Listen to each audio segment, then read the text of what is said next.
When people hear the name Ubuntu, they usually think of one thing: the default Linux experience. It's often the first operating system that beginners try when they want to leave Windows behind, and for years it has been marketed as the easiest and most user-friendly Linux distribution. But something interesting happens when you actually start using Ubuntu long-term, especially on a desktop machine. The experience slowly shifts from "this is simple and clean" to "why does this feel so limiting and sometimes even frustrating?" And yet, at the exact same time, if you install Ubuntu on a laptop, the story changes completely. Suddenly, the same system that felt clunky or restrictive on a desktop starts to feel smooth, efficient, and surprisingly well-optimized.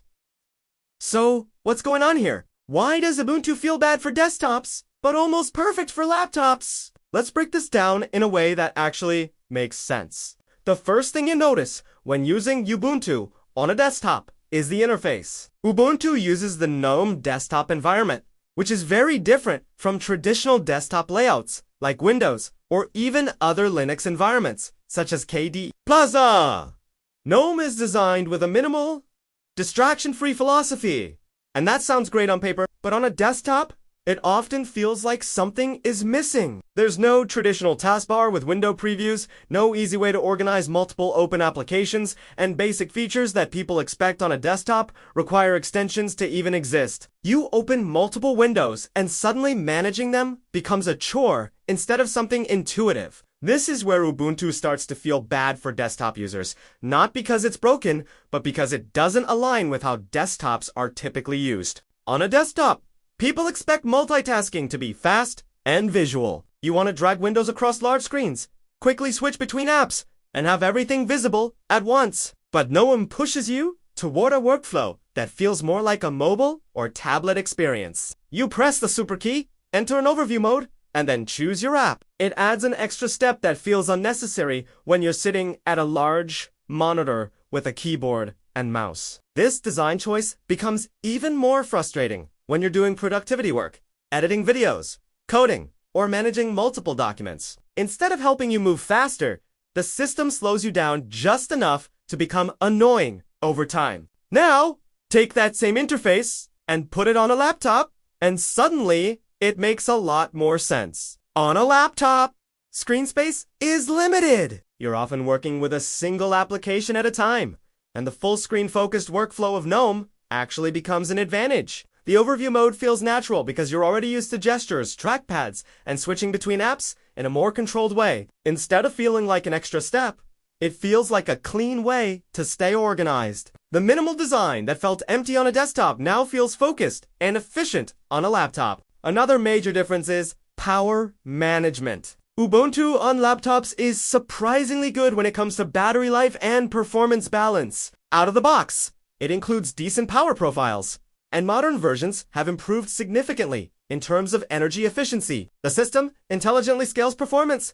depending on what you're doing, which means you can browse, watch videos, and do light work without draining your battery too quickly. On desktops, this doesn't matter much because you're plugged into power all the time. But on laptops, this becomes one of the most important factors, and Ubuntu delivers a stable, predictable experience. Thermal management is another area where Ubuntu shines on laptops. Many users report that their laptops run cooler on Ubuntu compared to other operating systems, especially older machines. This is partly due to how Linux handles background processes and system resources. There's less bloat, fewer unnecessary services running in the background, and overall better control over what the system is doing. On a desktop, again, this advantage isn't as noticeable. Desktops have better cooling, more powerful hardware, and fewer thermal constraints. So while Ubuntu's efficiency is nice, it doesn't feel like a game changer in that environment.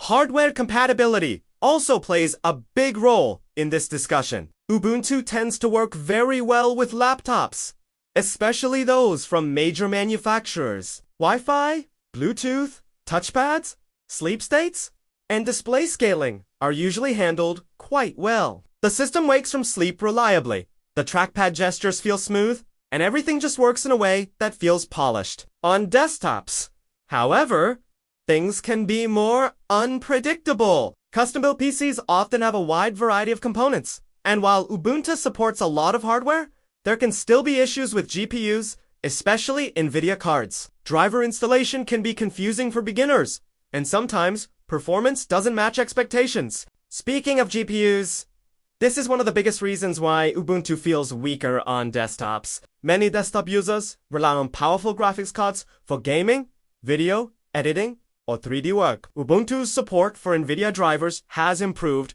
but it's still not as seamless as it should be. You may run into issues with Wayland versus X11, screen tearing, or inconsistent performance across applications on a laptop, especially one with integrated graphics. These issues are far less noticeable. The system feels stable because the hardware is simpler and more standardized. Another factor is customization. Desktop users often love to tweak and personalize their systems. They want custom themes, widgets, docks, and advanced settings. Ubuntu, by default, is quite restrictive in this area. GNOME intentionally limits customization to maintain consistency, which can feel frustrating if you're coming from Windows or a more flexible Linux environment. Yes, you can install extensions and tweak things, but it often feels like you're fighting the system instead of working with it on a laptop. However, this limitation becomes less of an issue. Most laptop users just want something that works out of the box without needing to spend hours customizing it. Ubuntu provides exactly that. Then there's the question of performance perception. On desktops, people expect blazing fast performance, especially if they have powerful hardware. If something feels even slightly laggy or unresponsive, it stands out immediately. GNOME animations, for example, can sometimes feel a bit heavy, especially on systems without proper GPU acceleration. This creates the impression that Ubuntu is slower than it actually is. On laptops, expectations are different. Users are more forgiving because they're used to some limitations, and the same performance level feels smooth and acceptable. Let's also talk about software work. Desktop users often rely on a wide range of specialized software. And while Ubuntu has a strong ecosystem, it doesn't always match what's available on other platforms. This becomes more noticeable on desktops where users are pushing their systems harder. On laptops, usage is often more general.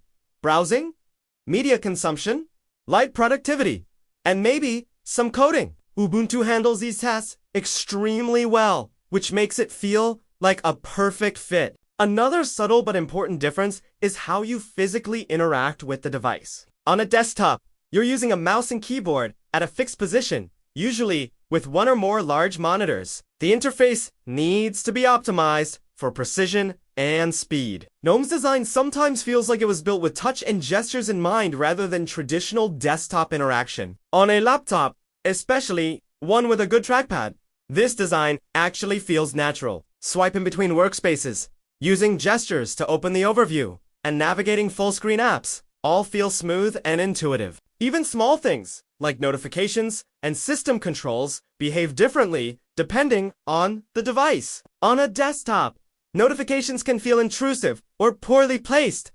especially if you're working across multiple windows. On a laptop, where you're more focused on a single task, they feel less disruptive. The same design choices that feel awkward on a desktop become acceptable or even beneficial on a laptop. Over time, this creates a clear pattern. Ubuntu isn't inherently bad for desktops, but it's not optimized for how most people use desktop computers. It prioritizes simplicity, consistency, and a specific workflow that doesn't always match the needs of power users or multitaskers. On laptops, however, those same priorities become strengths. The system feels cohesive, efficient, and easy to use. What's really interesting is that this isn't just about Ubuntu itself, but about the philosophy behind it. Ubuntu is trying to create a unified experience that works across different types of devices. But in doing so, it ends up favoring one use case over another.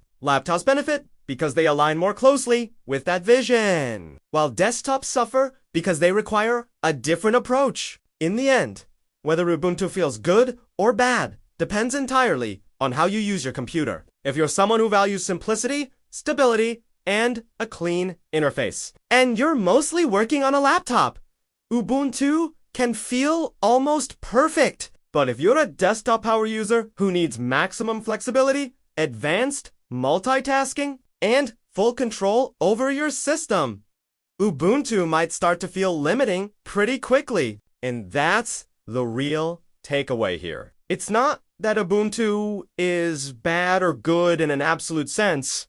It's about context. On desktops, it can feel like a compromise. On laptops, it feels like a well-balanced solution. The same operating system, the same features, but completely different experiences depending on where and how you use it.